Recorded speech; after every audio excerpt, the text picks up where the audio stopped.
अगस्त 2020 में मुझे अगुआ चुना गया और मैंने कलीसिया का वीडियो संबंधी काम संभाला। काम में नई होने के कारण मुझे इसके सिद्धांतों की जानकारी नहीं थी। मेरे सामने अक्सर समस्याएं और मुश्किलें आती थीं, इसलिए मैं टीम अगुआ बहन झांग से सलाह मशवरा किया करती थी। बहन झांग सिद्धांत और काम अच्छी तरह जानती थी। वह मेरी बड़ी मददगार थी। मैंने देखा बहन झांग बारीकियों पर ध्यान देती थी, अपने कर्तव्य को गंभीरता से लेती थी। जब मुझ पर काम का बोझ बढ़ जाता तो कभी कभी अपना थोड़ा काम मैं उसे दे दिया करती थी। हम दोनों मिलजुल कर काम करते थे। फिर धीरे धीरे मुझे पता चला कि भाई बहन अपनी समस्याएं लेकर बहन झांग के पास ही जाते हैं। उससे मिलने के बाद सीधे फैसले तक कर लेते हैं।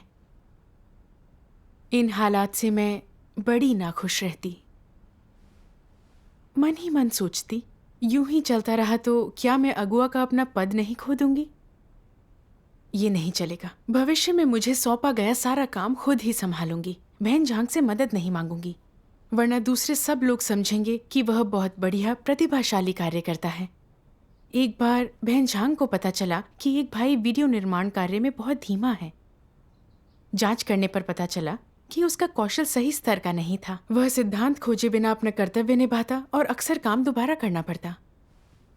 इसलिए बहन झांग ने उस परियोजना में दूसरे अधिक प्रतिभाशाली भाई को लगा दिया। मुझे बहुत समय तक इस बारे में पता नहीं चला। बहन झांग का फैसला सही था, फिर भी मुझे उस हालात से थोड़ी परेशानी हुई। मुझे लगा कि इस तरह बिना बताए इतना बड़ा फैसला लेना मेरा निरादर करने जैसा था। अगर वो ही फैसले करेगी तो मेरा क्या काम?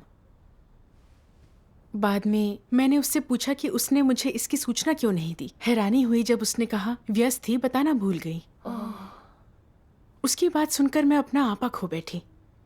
तुम ज्यादा से ज्यादा अधिकार लेकर मेरी स्वीकृति के बिना फैसले करती हो। तुम मेरा आदर नहीं करती। क्या इससे ऐसा नहीं लगता कि कलीसिया को मेरी जरूरत नहीं? अगर यूं ही चलता रहा तो सब मेरे बारे में क्या सोचेंगे? जाहिर है वे मुझे बेकार समझेंगे। फिर मैं अगुआ का कर्तव्य कैसे निभाऊंगी? इसका एहसास होने पर मैं और ज्यादा घबरा गई। एक बार बहन झांग ने बताया कि उसने कुछ अध्ययन सामग्री जमा की थी और कुछ कौशल सीखने के लिए सबको इकट्ठा करना चाहती थी। मैंने सोचा मैं ही तुम्हें याद दिलाती हूँ कि इस पर काम करना है। फिर भी तुम जाकर दूसरों के साथ संगति करती हो, उन्हें मार्गदर्शन देती हो। इसके पीछे किया मेरा काम कोई नहीं जानता। सभी सोचते होंगे कि मुझसे ज्यादा तुम जिम्मेदार हो। अगर सब कुछ यूं ही चलता रहा तो मैं अगुआ कैसे बनी रह पाऊंगी? दरअसल मैं जानती थी कि अध्ययन में भाई बहनों की अगुवाई की जिम्मेदारी बहन झांग की थी और इस काम में देर नहीं की जा सकती, इसलिए मुझे हंगामा नहीं करना चाहिए। लेकिन मैं बिल्कुल नहीं चाहती थी कि बहन झांग ये कर्तव्य संभाले। मैंने सोचा बहन झांग ज्यादा से ज्यादा परियोजनाओं से जुड़ती जा रही है। इनमें से कुछ काम ऐसे भी हैं जिनकी जिम्मेदारी मुझ पर है। समस्याएं होने पर लोग उसके पास जाते हैं, तो क्या जल्द ही वह मेरा स्थान ले लेगी? ये सब ख्याल आने पर मैं बहुत दुखी हो जाती। इसलिए मैंने उसके काम में कमियां और समस्याएं निकालना शुरू कर दिया। मैं दूसरों को दिखाना चाहती थी कि वह अपने काम में उतनी कुशल नहीं थी। मैं उससे ज्यादा प्रतिभाशाली थी। एक दिन एक उच्चतर अगुआ से काम की चर्चा के दौरान उन्होंने यूं ही जिक्र किया कि बहन झांग की एक वीडियो परियोजना बहुत धीमी चल रही थी। मैं तो बस यही सुनना चाहती थी। मैंने तुरंत जवाब दिया, हाँ सही है, उसे बहुत सी परियोजनाएं सौंपी गईं, लेकिन वह इन सबको नहीं संभाल सकती। कुछ परियोजनाएं प्रभावी भी नहीं रही हैं। उसे बहुत ज्यादा काम ना देना ही ठीक रहेगा। उसे इतना अधिकार नहीं देना चाहिए। तब मैंने थोड़ा दोषी महसूस किया। मैं इस तरह की बात कैसे कह सकती थी? भाई बहनों के कर्तव्य परमेश्वर से आते हैं, ये उसी के आदेश हैं। मैं यूं बोल रही थी मानो ये कर्तव्य मैंने उसे सौंपे हों, मानो ये अधिकार मैंने उसे दिए हों और अब मैं ही वापस ले रही हूं। क्या मैं गलत स्थान पर नहीं थी? मुझे यकीन नहीं हुआ कि मैंने ऐसा कुछ कहा। मुझे खुद से ही डर लगने लगा। यही नहीं, उसमें से कुछ काम सच में बहन झांग के कर्तव्य का हिस्सा थे, लेकिन मैं उसे इन्हें निभाने से रोकने की कोशिश करती रही, उसकी गलतियां निकालती रही, ताकि सब देखें कि वो अच्छा काम नहीं करती, मुझसे कमतर है।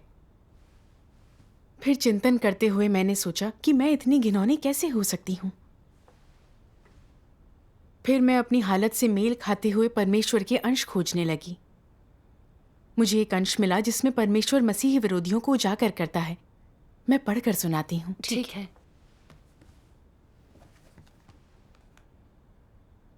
एक मसीह विरोधी के सार की सबसे स्पष्ट विशेषताओं में से एक यह होती है कि वे तानाशाह की तरह होते हैं। वे किसी की नहीं सुनते, वे हर किसी को तुच्छ समझते हैं और लोगों की क्षमता की परवाह किए बिना या वे क्या कहते हैं और क्या करते हैं या उनके पास क्या अंतर्दृष्टि और राय है, वे उस पर कोई ध्यान नहीं देते। ये ऐसा है मानो कोई भी उनके साथ काम करने या उनके किसी भी काम में भागीदारी के योग्य ना हो। यह एक मसीह विरोधी की तरह का स्वभाव है। कुछ लोग कहते हैं कि यह खराब मानवता वाला होना है। यह सिर्फ सामान्य खराब मानवता कैसे हो सकती है? यह पूर्णतः एक शैतानी स्वभाव है। इस तरह का स्वभाव अत्यंत उग्र होता है। मैं क्यों कहता हूं कि उनका स्वभाव अत्यंत उग्र होता है?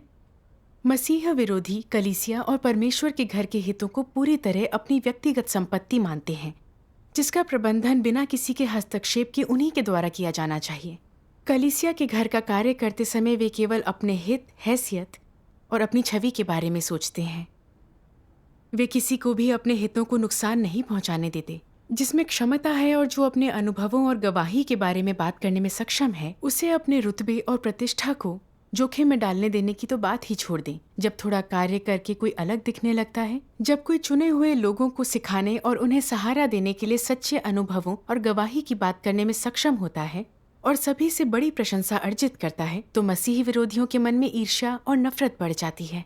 वे उन्हें अलग और कमजोर करते हैं और ऐसे लोगों को कोई काम नहीं करने देते ताकि वे उन्हें उनके रुतबे को खतरे में डालने से रोक सकें। मसीह विरोधी सोचते हैं मेरा इसे सहना संभव नहीं है। तुम मेरे साथ प्रतिस्पर्धा करने के लिए मेरे क्षेत्र के भीतर एक भूमिका चाहते हो जो असंभव है। इसके बारे में सोचना भी मत। तुम मुझसे अधिक सक्षम हो, मुझसे अधिक मुखर हो, मुझसे अधिक शिक्षित हो और मुझसे अधिक लोकप्रिय हो। तुम चाहते हो कि मैं तुम्हारे साथ काम करूं, पर यदि तुमने मेरी सफलता चुरा ली तो? क्या वे परमेश्वर के घर के हितों पर विचार कर रहे हैं? बिल्कुल भी नहीं। वे किस बारे में सोच रहे हैं? वे केवल यही सोचते हैं कि अपनी हैसियत को कैसे बनाए रखें। हालांकि वे जानते हैं कि वे वास्तविक कार्य करने में असमर्थ हैं, पर वे सत्य का अनुसरण करने वाले योग्य लोगों को नहीं बढ़ाते और बस अपनी चापलूसी करने वालों को बढ़ाते हैं, जो अपने दिलों में उनकी प्रशंसा और सराहना करते हैं। वे लोग जो सहज संचालक हैं, जिन्हें सत्य की कोई समझ नहीं है और जो अंतर करने में असमर्थ हैं। आमीन। आमीन। परमेश्वर के वचन बिल्कुल सही निशाने पर थे। मसीह विरोधियों का स्वभाव दुष्ट होता है। वे अत्याचारी होते हैं। वे किसी का आदर नहीं करते। हमारे पास भी ऐसा स्वभाव है। बिल्कुल। पहले मैं सोचा करती थी कि यह अंश मसीह विरोधियों को उजागर करता है, मुझ पर लागू नहीं होता। लेकिन फिर मुझे एहसास हुआ कि मेरा मसीह विरोधी स्वभाव बहुत गंभीर था। पहले जब मैंने देखा कि बहन झांग बहुत ही जिम्मेदार और मेहनती थी, तो मैंने अपना कुछ काम खुशी खुशी उसे सौंप दिया। लेकिन जब मुझे एहसास हुआ कि दूसरे उसकी सराहना करते हैं, अपने सवाल लेकर उसके पास जाते हैं और वह मुझसे पूछे बिना परियोजनाओं को आगे बढ़ाती है, तो लगा वह मेरी चमक छीनकर मेरे रुतबे के लिए खतरा बन रही थी। मैंने और ज्यादा परियोजनाओं में भाग लेने से उसे रोकने की कोशिश की, यहाँ तक कि कुछ ऐसी परियोजनाओं से भी जो उसके कर्तव्य का हिस्सा थीं।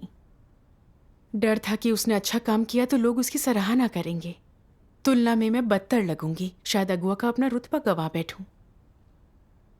मैंने उच्चतर अगुआ को भी गुमराह किया ताकि वह बहन झांग को और काम ना सौंपे। ऐसे सारे व्यवहार पर चिंतन करके मैं समझ गई कि मुझ में सचमुच इंसानियत नहीं थी।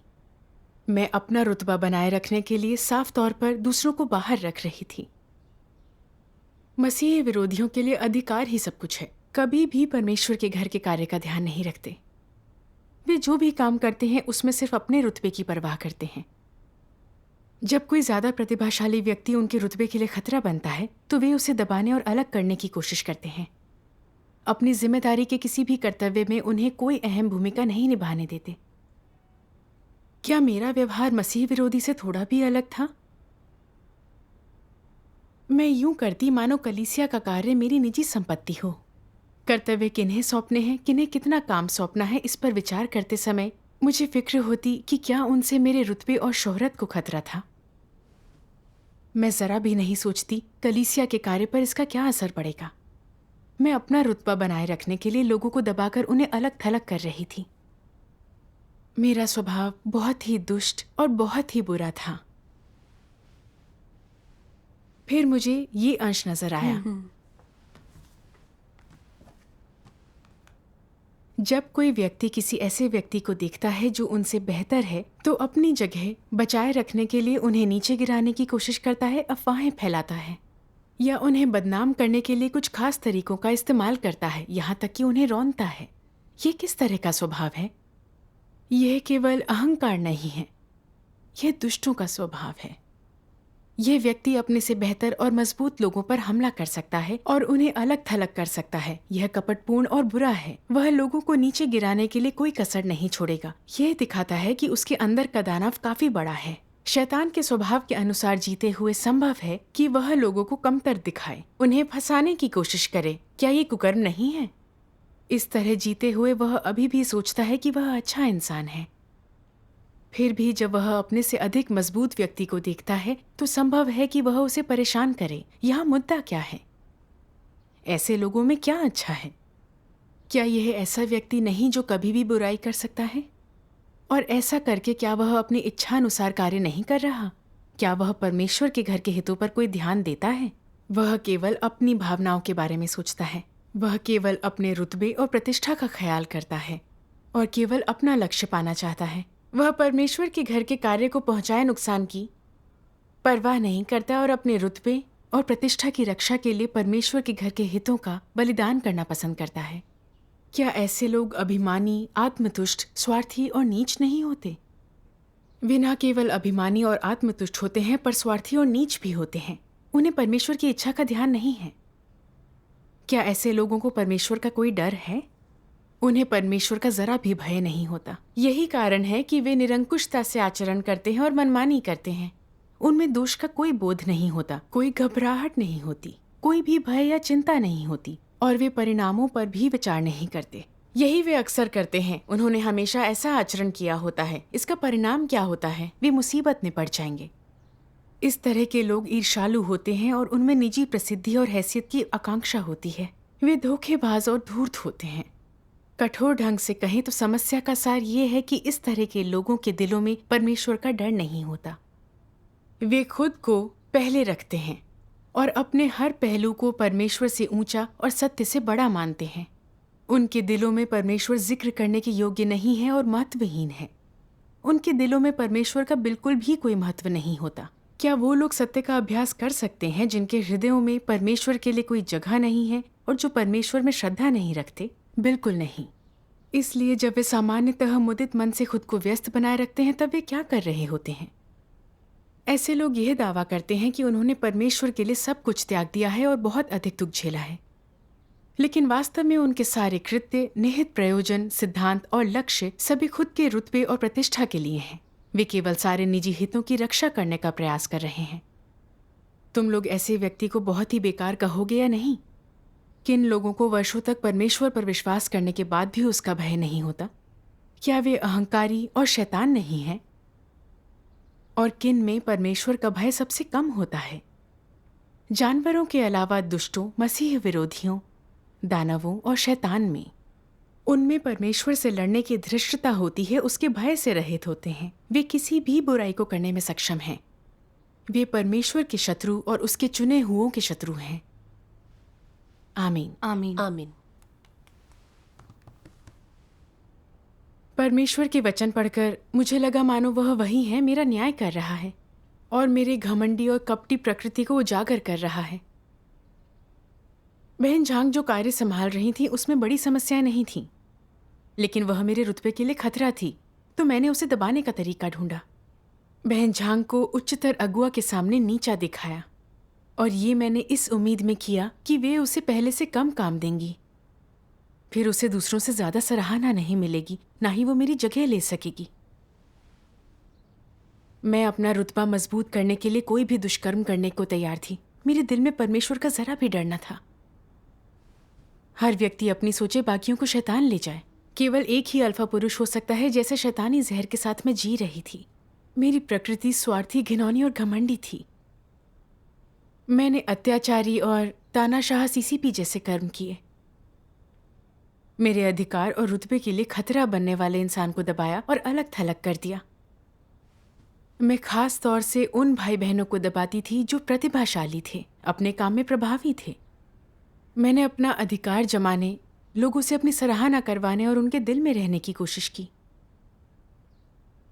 क्या मैं अपना राज्य स्थापित कर परमेश्वर से होड़ नहीं कर रही थी?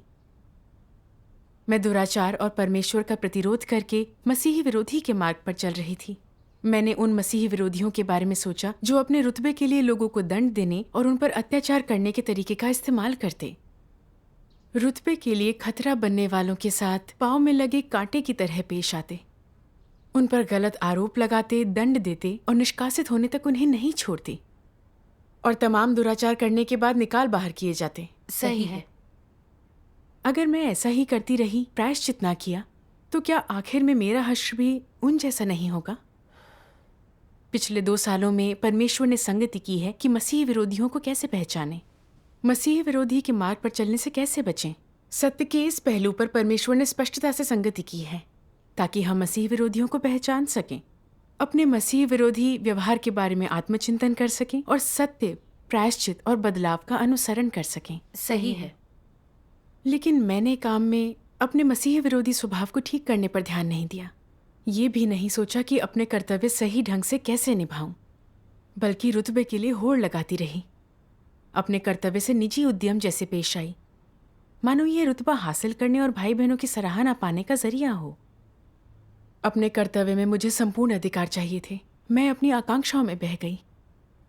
वचनों के प्रकाशन के बिना हम यही सोचते हैं कि हम अच्छा काम कर रहे हैं।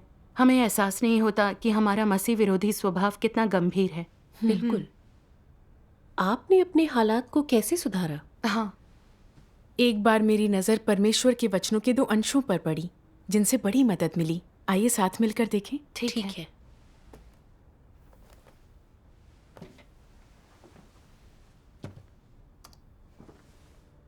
सर्वशक्तिमान परमेश्वर कहते हैं, एक अगुवा या एक कार्यकर्ता के तौर पर अगर तुम हर समय अपने आप को दूसरों से ऊपर समझोगे और अपने कर्तव्य में एक सरकारी अधिकारी की तरह पेश आओगे, अपने पद के नशे में रहोगे, हमेशा योजनाएं बनाते रहोगे, अपनी प्रसिद्धि, धन दौलत, रुतबे के चिंतन और आनंद में डूबे रहोगे, हमेशा अपना ही कार्य करते रहोगे, हमेशा ऊंचा रुतबा पाने की इच्छा रखोगे, अधिकाधिक लोगों का प्रबंधन और उन पर नियंत्रण करना चाहोगे और अपनी सत्ता का दायरा बढ़ाने की इच्छा रखोगे। ये मुसीबत वाली बात है। एक महत्वपूर्ण कर्तव्य को एक सरकारी अधिकारी की तरह अपने पद का आनंद लेने का मौका मानना खतरनाक है। यदि तुम हमेशा इस तरह का व्यवहार करते हो, दूसरों के साथ काम करने की इच्छा नहीं रखते, अपनी सत्ता को कम नहीं करना चाहते और इसे किसी और के साथ साझा नहीं करना चाहते और ये नहीं चाहते कि किसी और की चले, चाहते हो कि सबका ध्यान तुम पर रहे, यदि तुम अकेले सत्ता का आनंद लेना चाहते हो तो तुम एक मसीह विरोधी हो। लेकिन अगर तुम अक्सर सत्य की तलाश करते हो, देह को दरकिनार करते हो, अपनी प्रेरणाओं और योजनाओं को त्याग देते हो और स्वेच्छा से दूसरों के साथ काम करने में सक्षम हो, दूसरों के साथ परामर्श करने और तलाश करने के लिए अपना दिल खोलते हो, दूसरों के विचारों और सुझावों को ध्यान से सुनते हो और चाहे सलाह किसी ने भी दी हो, अगर वो सही है और सत्य के अनुरूप है तो उसे स्वीकार करते हो, तो तुम बुद्धिमानी से और सही तरीके से अभ्यास कर रहे हो और तुम गलत मार्ग अपनाने से बच जाते हो, जो कि तुम्हारे लिए सुरक्षा है। तुम चाहे जो काम करो, वो महत्वपूर्ण हो या ना हो, वहां हमेशा तुम्हारी मदद करने वाले लोग होने चाहिए। तुम्हें सुझाव और सलाह देने वाले, काम में तुम्हारी सहायता करने वाले लोग होने चाहिए। इस प्रकार तुम काम को ज्यादा सही ढंग से कर पाओगे, गलतियां करना मुश्किल होगा और तुम कम भटकोगे, जो सब अच्छे के लिए होता है। विशेष रूप से परमेश्वर की सेवा करना बड़ी बात है और अपने भ्रष्ट स्वभाव का समाधान न करना तुम्हें खतरे में डाल सकता है। जिन लोगों का स्वभाव शैतानी होता है, वे कभी भी और कहीं भी परमेश्वर के प्रति विद्रोह और उसका विरोध कर सकते हैं। शैतानी स्वभाव के सहारे जीने वाले लोग कभी भी परमेश्वर को नकार सकते हैं, उसका विरोध कर उसे धोखा दे सकते हैं। मसीह विरोधी मूर्ख हैं, उन्हें इस बात का एहसास नहीं है। वे सोचते हैं, मुझे अपना सामर्थ्य कायम करने में काफी परेशानी हुई, तो मैं इसे किसी और के साथ क्यों साझा करूं? इसे दूसरों को देने का मतलब है कि मेरे पास अपने लिए कुछ नहीं होगा, है ना? बिना सामर्थ्य के मैं अपनी प्रतिभा और क्षमताओं का प्रदर्शन कैसे कर पाऊंगा? वे नहीं जानते कि परमेश्वर ने लोगों को जो सौंपा है वो सत्ता या रुतबा नहीं, बल्कि कर्तव्य है। वे केवल सत्ता और हैसियत स्वीकारते हैं। वे अपने कर्तव्यों को एक तरफ रख देते हैं, व्यावहारिक कार्य नहीं करते, बल्कि प्रसिद्धि, धन दौलत और रुतबे के पीछे भागते हैं और रुतबे के लाभों का आनंद लेते हैं। इस तरह से काम करना बहुत खतरनाक होता है। ये परमेश्वर का विरोध करना है। जो लोग अपना कर्तव्य ठीक से निभाने के बजाय प्रसिद्धि, धन दौलत और रुतबे के पीछे भागते हैं, वे आग से खेल रहे हैं, अपने जीवन से खेल रहे हैं। आग और जीवन से खेलने वाले लोग कभी भी बर्बाद हो सकते हैं। आज अगुआ या कर्मी के तौर पर तुम परमेश्वर की सेवा कर रहे हो, जो कोई सामान्य बात नहीं है। तुम किसी व्यक्ति के लिए काम नहीं कर रहे हो और बिलों का भुगतान करने और रोजी रोटी कमाने के लिए काम तो बिल्कुल नहीं कर रहे। इसके बजाय तुम कलीसिया में अपना कर्तव्य निभा रहे हो, खासकर ये देखते हुए कि ये कर्तव्य तुम्हें परमेश्वर द्वारा सौंपा गया था। इसे करने का क्या अर्थ है? तुम अपने कर्तव्य के लिए परमेश्वर के प्रति जवाबदेह हो, चाहे तुम इसे अच्छी तरह से करो या ना करो। अंत में परमेश्वर को हिसाब देना ही होगा। एक परिणाम होना ही चाहिए। तुमने जिसे स्वीकारा है वो परमेश्वर का आदेश है। एक पवित्र जिम्मेदारी है, इसलिए वो कितना भी अहम या छोटा क्यों ना हो, ये एक गंभीर मामला है। ये कितना गंभीर है? ये सीधे तुम्हारे भविष्य और किस्मत से, तुम्हारे अंत से जुड़ा है। यदि तुम बुराई करते हो और परमेश्वर का विरोध करते हो, तो तुम्हें निंदित और दंडित किया जाएगा। जब तुम अपना कर्तव्य निभाते हो, तो तुम जो कुछ भी करते हो उसे परमेश्वर दर्ज करता है और इसकी गणना और मूल्यांकन के परमेश्वर के अपने सिद्धांत और मानक हैं। जब तुम अपना कर्तव्य निभाते हो, तो तुम जो भी प्रकट करते हो उसके आधार पर परमेश्वर तुम्हारे अंत का निर्धारण करता है। आमीन। पहले तो मैं अगुआ के अपने पद को रुतबे की निशानी मानती थी, पर यह वचन पढ़कर एहसास हुआ कि मेरा कर्तव्य उसका दिया आदेश है जो मुझे एक सृजित प्राणी के रूप में मिला है। ये परमेश्वर द्वारा दी हुई एक जिम्मेदारी है। रुतबे और अधिकार से इसका कोई लेना देना नहीं है। परमेश्वर के घर में अपना कर्तव्य निभाना कोई करियर या प्रतियोगिता नहीं है। सभी लोग अपनी अपनी जगह अपनी जिम्मेदारियां निभाते हैं। सही है। परमेश्वर ने मुझे कलीसिया का कार्य संभालने के लिए उठाया था और मुझे अभ्यास करने और ये सीखने का मौका दिया था कि अपने कर्तव्य में सिद्धांतों के अनुसार काम कैसे करें और सत्य को कैसे समझें। परमेश्वर ने सिद्धांत समझने वाले प्रतिभाशाली भाई बहनों को मेरे साथ काम करने के लिए नियुक्त किया, ताकि मैं अपना कर्तव्य बखूबी कर सकूं और कलीसिया का कार्य बढ़िया ढंग से करूं। सही है।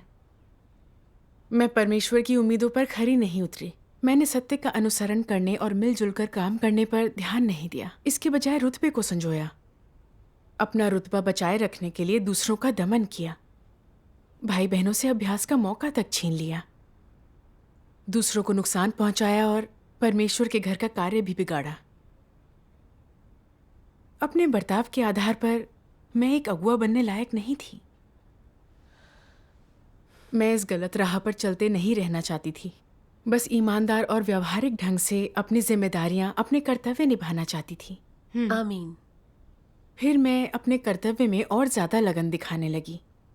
जब मैं दूसरों को अपने सवाल लेकर बहन झांग के पास जाते देखती, तो अब मुझे उतना बुरा नहीं लगता। उतनी फिक्र नहीं होती कि वे मेरे बजाय उसे आदर से देखेंगे। ये सोचती कि अपने कर्तव्य निभाने के लिए बहन झांग के साथ बढ़िया काम कैसे करूं। आमीन। सही है। जब मैं बहन झांग को अपने काम में समस्याओं से जूझते हुए देखती, तो सही रास्ते पर आने में उसकी मदद करती। जब परियोजनाएं धीमी गति से आगे बढ़ती, तो मैं क्षमता बढ़ाने के तरीकों पर उससे चर्चा करती। अगर किसी मसले पर मेरे पास अंतर्दृष्टि ना होती, तो मैं संगति के लिए उसे ढूंढती। समय के साथ हम मिलकर बेहतर काम करने लगे। मैं जमीन से जुड़ी आजाद महसूस करने लगी। परमेश्वर का धन्यवाद।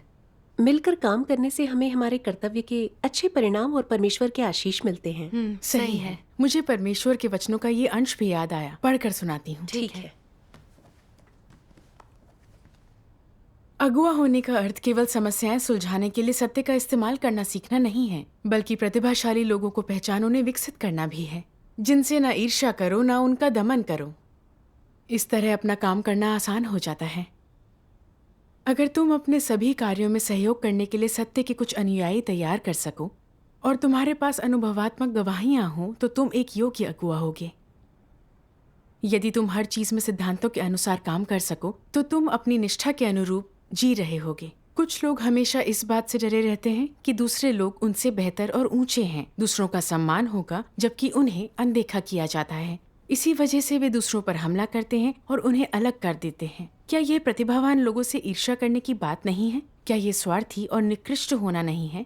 ये किस तरह का स्वभाव है? ये दुर्भावनापूर्ण है। केवल अपने हितों के बारे में सोचना, सिर्फ अपनी इच्छाओं को संतुष्ट करना, दूसरों की या परमेश्वर के घर के हितों की नहीं सोचना। ऐसे लोग बुरे स्वभाव के होते हैं और परमेश्वर उनसे प्रेम नहीं करता। परमेश्वर की इच्छा की परवाह करो तो तुम दूसरों के साथ निष्पक्ष रहोगे। अगर तुम किसी अच्छे व्यक्ति का पोषण करते हो, प्रतिभाशाली व्यक्ति को कलीसिया से जोड़ते हो, तब क्या तुम्हारा काम और आसान नहीं हो जाएगा?